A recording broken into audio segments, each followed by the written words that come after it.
And as you're able, would you please stand for our scripture reading this morning, which comes from the Gospel of Luke, chapter 12, verses 13 to 21 and verses 32 to 34. Someone in the crowd said to Jesus, "Teacher, tell my brother to divide the inheritance with me."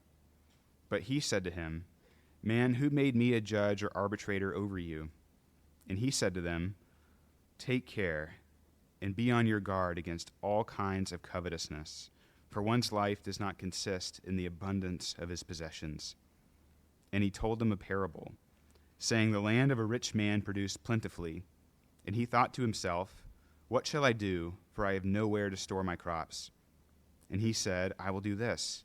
I will tear down my barns and build bigger ones, and there I will store all my grain and my goods. And I will say to my soul, Soul, you have ample goods laid up for many years. Relax, eat, drink, be merry.' But God said to him, 'Fool, this night your soul is required of you, and the things that you have prepared, whose will they be? So is the one who lays up treasure for himself and is not rich toward God. Fear not, little flock, for it is your Father's good pleasure to give you the kingdom. Sell your possessions and give to the needy. Provide yourselves with money bags that do not grow old, with a treasure in the heavens that does not fail, where no thief approaches and no moth destroys. For where your treasure is, there will your heart be also."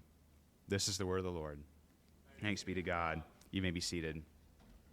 Throughout the summer, we've been looking at the parables of Jesus, some of his earthly, everyday stories that he told that convey eternal truths with consequential significance.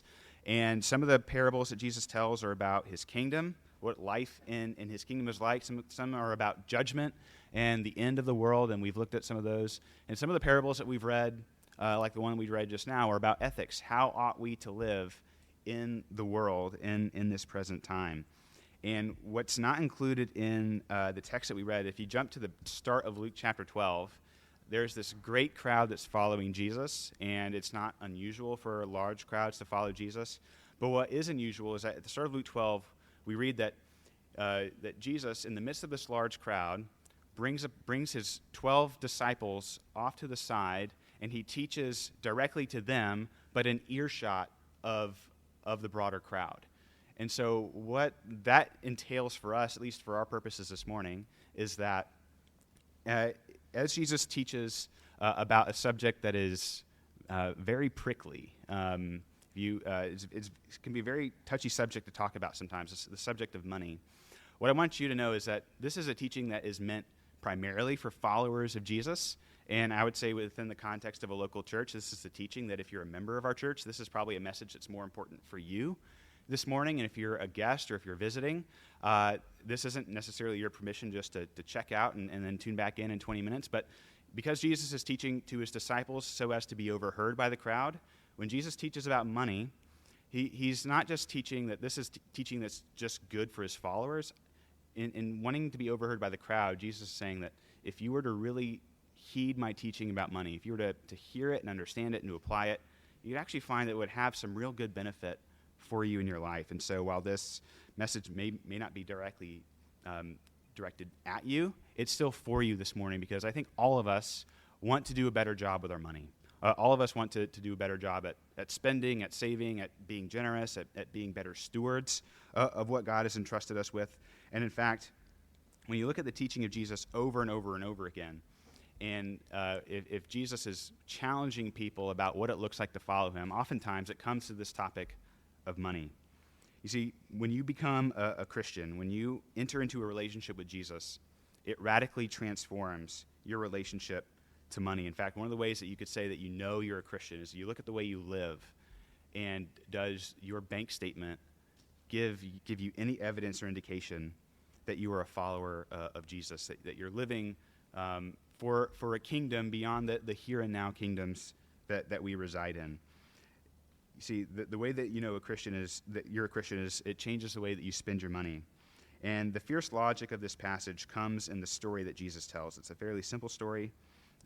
If you know this, you're probably familiar with this teaching of Jesus. But But what you know is that the things of this world, right, are transient, are fleeting. They won't endure. And just as we prayed that God's kingdom would come on earth as it is in heaven, we want to live a life that entails some sense of permanence. So we don't want to spend all of our money here in a way that moth or thieves can break in and steal, or things that can just wither and fade away. And so Jesus is saying that if you're really wise, you want to have a long-term investment strategy, not just for wealth here on the earth, but you want to build up treasure in heaven, as he says, verse 33. You want to have a money bag or a purse that doesn't wear out. And so Jesus says if you want to be wise in this world, you have to know how to spend money, not just here, but also to treasure it for eternity. But it's a struggle that we all live out. And so in this passage, I want us to look at three things this morning to help us better see our wealth, see our wealth the way that Jesus sees it, and to approach it in a way that actually gives us life, and it doesn't fill us with worry or anxiety or fear.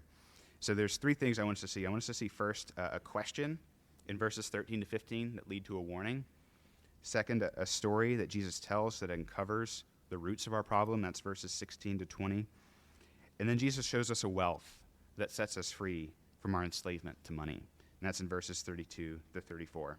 So we want to get at what verse 21 says, right? We want to be rich towards God. So how do we do that?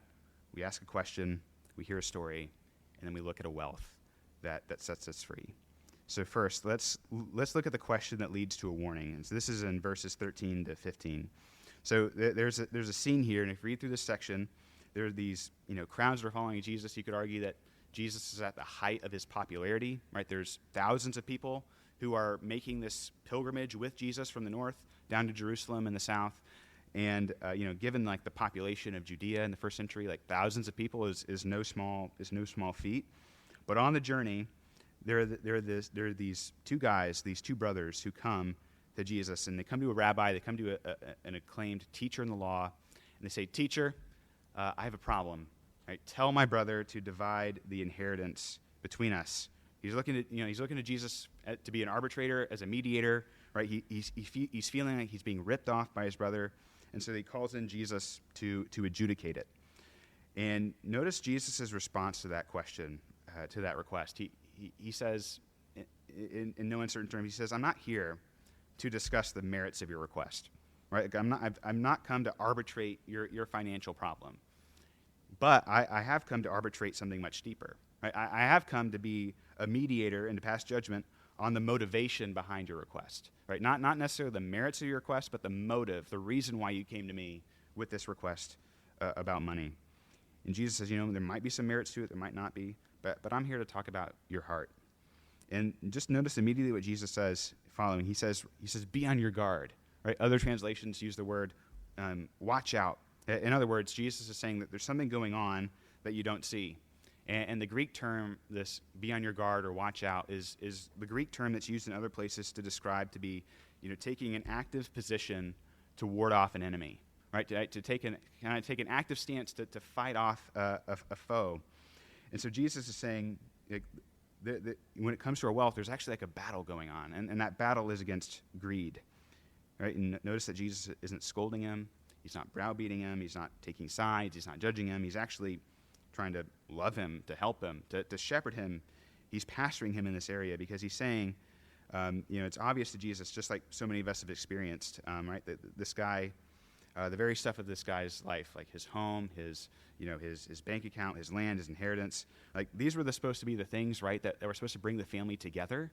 But what's happening? Money is driving this family apart. And we all know that to be true in our own lives, right? Like it's a funny thing, right? Like just money, stuff, things that could bring life often cause a lot of dysfunction, and tears family apart. My father-in-law was an estate lawyer, and he often would have stories of just some of the hardest things he ever had to endure, were families talking about the estate of a father who passed away, siblings who were once so close when a family member was in the picture are now at each other's throats over a little piece of land, over kind of a small sum of money in the grand scheme of things. And we all know that the pain that comes, that can come with wealth, the dysfunction that it can create when in other times it creates community, it fosters belonging. All right, we all know that's true. Like, we have a dysfunctional relationship with money. And the fact is that oftentimes we're blind to it. And we're often the last to see it. That's kind of Jesus' point when he's talking about being on your guard about wealth. There was this author named Phyllis Tickle who wrote a book on greed about 10 years ago. And she's spot on when she writes that greed is a sin that we readily see in others, but we rarely acknowledge as our own, and therein lies its power. Right? Greed is a sin that we're able to see in someone else really quickly, almost right off the bat, and it's something that's so subtle that we're often the last people to find out that we're greedy in our own lives. A few years ago, there was this article that was written in the New York Times by a guy named Sam Polk, who was a hedge fund guy, worked on Wall Street, wrote a book called For the Love of Money, and the article that he wrote opens up with this line. It's pretty stunning. It says, he says, "In my last year on Wall Street, my bonus was $3.6 million, and I was angry because it wasn't enough." My bonus was $3.6 million, and I was angry it wasn't enough. Now, when I read that, my guess is, you're probably falling victim to the same trap that Jesus is talking about, because we're immediately thinking about what?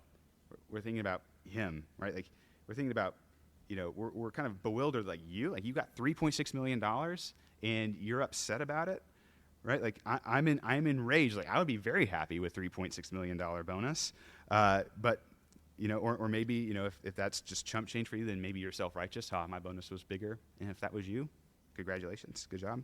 But the point is that, yeah.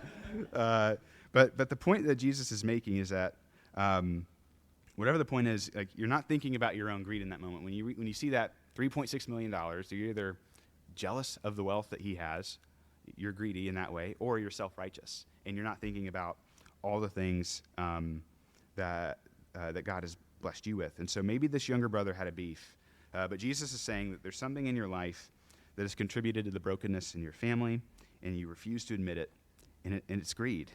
It's greed, and we all know it. There was a study that came out in the Pew Research Center. Even in the last 6 months, it talked about what, so it said that only 2% of the American population views themselves as being above the middle class. So 98% of Americans view themselves being in the middle class or lower. And then within the middle class demographic, they were asked, how much money would you need to make a year in order to say that you have enough? And what's interesting, and this might not be a surprise to you, but the less annual income you have, the less the less that you think you need to actually be okay. So if you were making around $40,000 a year, the average person said that they need to make around $160,000, which is about a fourfold increase, right? But if you were a household that made over $100,000, you said that you needed to make at least $650,000 to feel okay, to feel financially secure. So you go from a 4x valuation if you're making $40,000 to a 6.5 times valuation if you're making $100,000. And what that shows is that greed is not just the problem for the people who don't have, who don't have anything. Like, greed hides itself as our income bracket goes up as well. The more that our standard of living increases, the more that we think that we need more money in order to feel okay. In fact, if you poll Gen Z and you ask what is the top priority for your life by the time you're 25 or 30, number one is being financially independent, being financially secure. So the point is that all of us here have some kind of money sickness. Greed has worked its way into our lives in ways that we can't fully recognize, and we have no idea how blind we are to how greedy we've become. It takes all kinds of forms, Jesus says. It's not just the Wall Street guy. It's not just the billionaires on Wall Street. Jesus is saying that everybody in this room has some kind of problem with greed. There's something going on below the surface that we all need to be aware of, and that we can't exclude ourselves. And so that's the first point. So how do we watch out? Well, we have some questions that we can ask ourselves. We can have people in our lives who are regular in helping us, be honest with ourselves. Questions like, do I really need this to buy it? Are there ways I could simplify my life? Do I work in an industry that creates products or profits in a way that's destructive to other people? Do I aspire to be with people who just have more money than me? Do I worry about money? Am I envious of people? Am I self-righteous towards others? If you're finding yourself answering those kinds of questions, Jesus is saying, watch out. Be on your guard. All right, of all the 7 deadly sins, right, like our main problem is not with sexual infidelity. Our main problem is not with lying. I mean, those things have slain their thousands, but greed has slain its tens of thousands. So watch out, because none of us think it's our problem, and we just don't see it. And so to be a countercultural community is to be able to ask these questions, to name our wealth sickness. And so after asking that question, Jesus now tells a story that helps us see the root of our problem. See, Jesus exposes the power that money has over us. And he does it by showing us 2 things in the story, by revealing our blindness. He says we're blind first to the source of our wealth, but then secondly, we're blind to the impotence that wealth possesses, the powerlessness that wealth truly has. So first, we're blind to the source of wealth. When I was reading the passage this week, what really stood out to me was in verse 16, when Jesus begins the parable by saying, the land of a rich man produced plentifully, right? And it's this idea of the land, right, the ground. And if you contrast that idea, like, what does it mean? It means this. It means he didn't create it, right? Like he didn't develop. He didn't create the ground. Like this was something that he, likely inherited. He didn't buy it. He didn't control the weather. He didn't control the conditions, and so he lost sight of that his wealth came from a lot of factors that were outside of his control, and so what happens in the sneakiness of greed is that you tend to see those things that are outside of your control as being things that you actually had power over, and so it warps your view. In fact, if you read this parable, you notice that in the story Jesus tells that the character uses the word my 4 times, and then some variation of the verb I around 8 times, right? He says, my crops, my barns, my grain, my goods. And Jesus is saying, like, don't you see how greed has kind of seeps down into his soul, right? He didn't create the earth. He didn't control the weather. This was an agrarian community. He probably inherited the land from his forefathers, right? All these things were beyond his control. And so, the Bible is saying that, everything that we have comes from God. 1 Chronicles 29, everything that we have belongs to the Lord. And when we lose sight of that, Jesus is saying we're starting to embark upon foolishness. It's foolish because Jesus says the land is God's, right? Everything is his. And so you may have gone to the right schools, right? You may have worked hard. You may have done all the right things. But largely, if you've been successful in any way, there are several factors going into your success that are beyond your control, right? Like your health, your talent, your abilities, your circumstances, like the country and the century that you were born in, the family that you were raised around. And Jesus is saying that there's so much that goes into the person that you are that are completely out of your control, right? Like many of us are successful in the United States by worldly standards when you take the whole globe into account. And it's because we're born in the United States in the 21st century. Like, you could have easily just have been born in the 14th century on a mountain in Tibet, right? And Jesus is saying, don't you see how contingent so many of our circumstances are? And see, this is really important because if we're going to get at the root, because we really begin to believe that our wealth is ours, and when that happens, like what happens to our soul? Well, it leads to entitlement, it leads to pride, it leads to hard-heartedness, it leads to superiority, right? It's all those lazy people over there who just aren't doing enough, right? We begin to demonize people who are poor, who are struggling, or who don't understand and forget the fact that everything that we have is on loan from God, right? What we have is not an entitlement. It's a gift that we're meant to steward for the benefit of others. And that's how it begins to control you, is that when that idea of my sinks in, like it's my money, my wealth. You go back and you can read that article in the Times by the hedge fund guy, and he says that his satisfaction ultimately didn't come from money. It came from power and status that money afforded him. And you see that greed often becomes an engine for other vices and things in our life. See, unconfronted greed ultimately destroys community. It destroys relationships. It'll destroy your soul. And one of the ways that we root it out is to remember the ground, right? To remember the land. Everything that we have is a gift from God. Jesus, in this parable, condemns the guy for building bigger barns. And I was struck by a sermon by a 4th century Christian named Basil, who was reflecting on this passage. He said, one of the reasons that Jesus could have easily condemned this person for building bigger barns is because there are bigger barns already out there. Those are the stomachs of the needy. Those are the nakedness of the poor. Those are the empty barns that you could have been filling up instead of you're hoarding it all for yourself. And so we're blind not just to the source of wealth, but secondly, we're blind to the impotence of it, because there's another form of greed out there, and it's not just eat, drink, and be merry. It's how I can use it however I want. It's this self-talk of plenty in verse 19.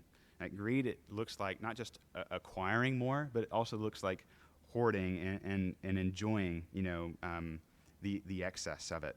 You see what he's saying here in verse 19? He's saying, soul, you've worked hard, you've earned this. Like, kick your feet up and just enjoy what you've got. And he's convinced that if he stores up enough wealth, if he's careful enough, if he's prudent enough, like, he can be safe, right? And that's what he's looking for his wealth to do. It's looking for him to give him power in a powerless world, right? It's looking to give him control in an uncontrollable world. It's looking to give him security in an insecure world. And he thinks that having enough wealth saved up, like having that buffer, will keep him from worry and anxiety. And Jesus is saying greed isn't just accumulation, it's excessive anxiety over the future, right? It's not just lavish spending on yourself, it's slavish saving for yourself. So it's both lavish spending and it's slavish saving. And, there's an obvious form of greed about, just getting the next new shiny toy, but there's also a form of greed in saying, I only own one suit that I've owned, and worn for 10 years, or like I have the same iPhone from 5 years ago. Like, I'm so frugal and thrifty that you don't see that how in just the particularity of things that you're showing off your greed by how much you're not spending. It's funny how greed kind of gets you coming and gets you going in that way.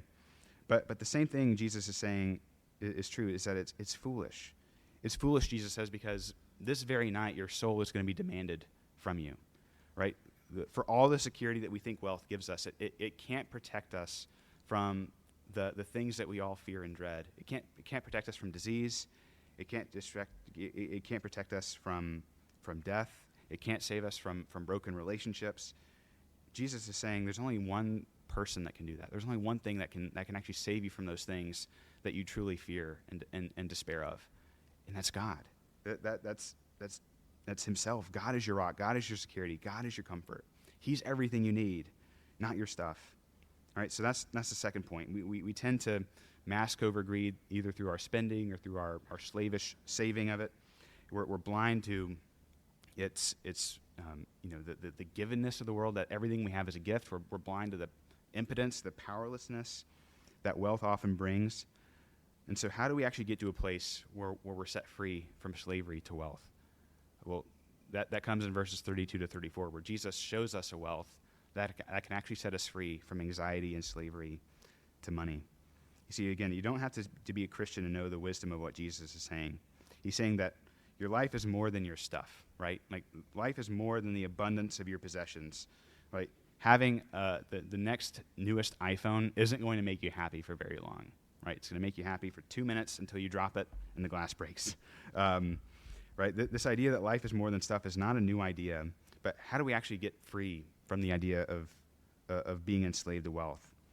You see, verse 32 and 34 says that the answer to being set free is love, right? Love is what changes your heart. Love is what changes your actions. Love is what changes your attitudes. What will ultimately transform you is being loved. And this idea in verse 32 says, "Fear not, little flock, for it's your Father's delight to give you the kingdom." Right? It's the idea, it's your Father's delight to give you the kingdom.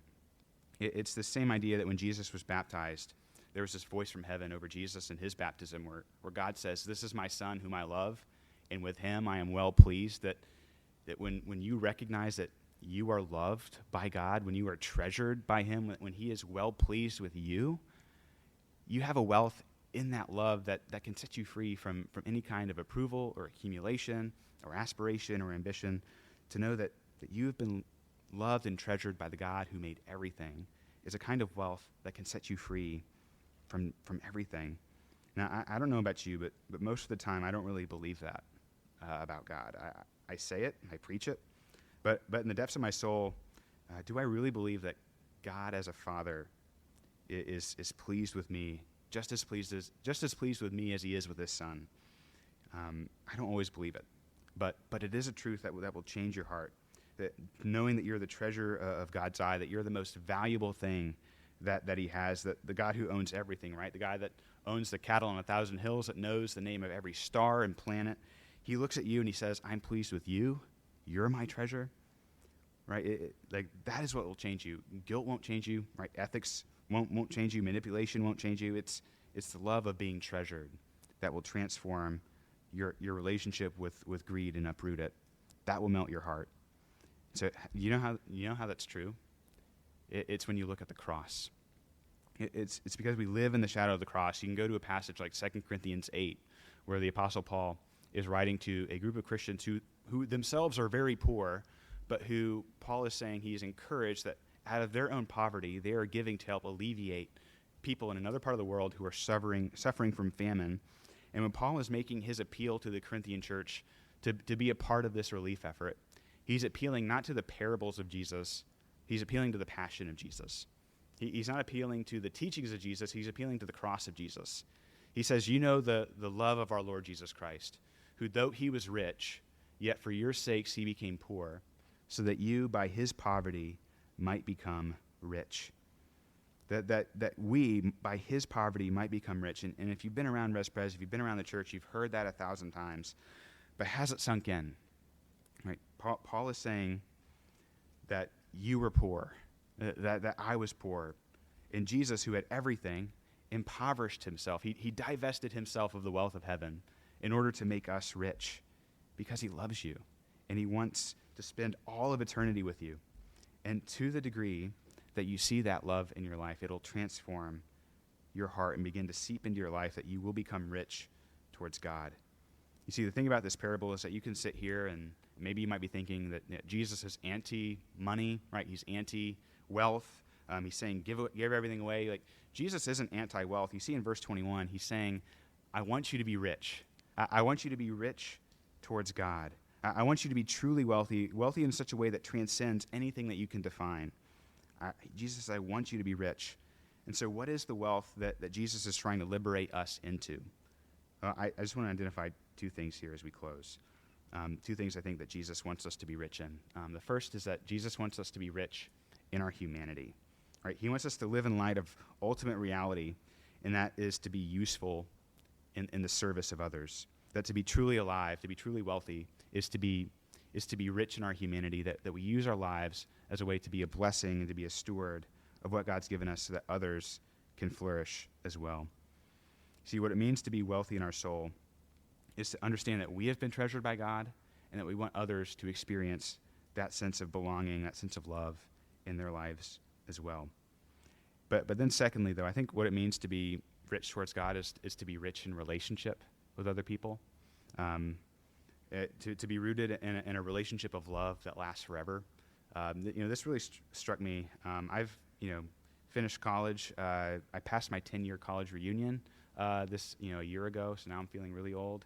But you'll know this feeling if you ever graduated from college and moved away from your roommates, or if you were living in a city and you moved away from your community of friends, and you realize in that moment just how much it hurts, and you realize that this really shouldn't, life really shouldn't feel this way. Like it's in that moment you realize that you want relationships that will last forever, that will go into eternity, that aren't bound by a particular time or place or city.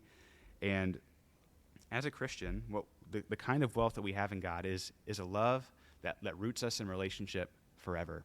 It roots us first in a relationship with a Trinitarian God who is Father, Son, and Spirit, who created the world out of the abundance of that love relationship that they have with each other.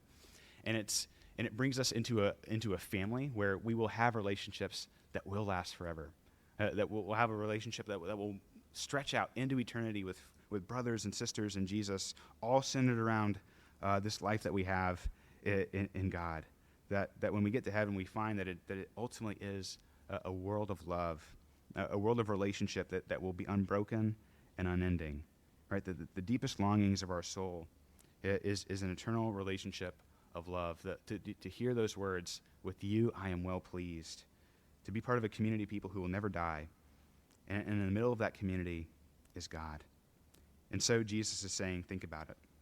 Right, use the fierce logic of this story. You have wealth. Where are you investing it? Are you investing it only in this world, or do you want to find yourself investing in the world to come? In a kingdom where moth and thieves cannot erode or take or destroy, but to kind of have a wealth that will last forever.